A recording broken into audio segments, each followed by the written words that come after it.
Automatic recording for Teams meetings. It makes sure that you don't forget to record those important meetings and webinars. A meeting organizer sets the auto recording option after the invite has been sent. Don't forget to set it if you want to use it. The first person from your organization to join the meeting will automatically trigger the start of the recording. It starts a few seconds after joining.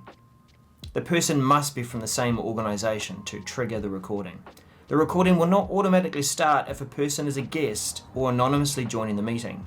The first person to join automatically starts the recording and becomes the owner of the meeting recording. A banner announces the recording has started. When the meeting has finished, the recording is saved to that person's OneDrive. The recording file is shared automatically. Edit permissions are assigned to the meeting organizer. This lets them download the recording and share it with others. View permissions are assigned to attendees from the organization hosting the meeting. This allows them to view the recording, but they cannot download it or share it. The recording is not shared with guests automatically.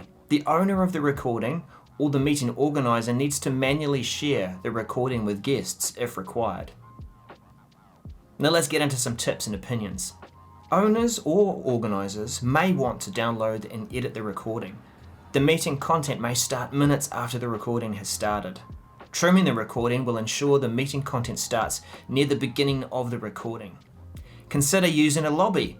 If the organizer is certain that they will be attending, set the lobby so that everyone has to wait in the lobby. When the organizer joins, the recording will automatically start and it will be saved to the organizer's OneDrive.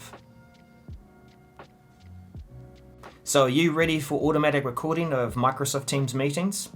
If you like this kind of content and being prepared for change in the Microsoft 365 space, then you know where to find me and you know what to do. We'll see you again soon. Bye for now.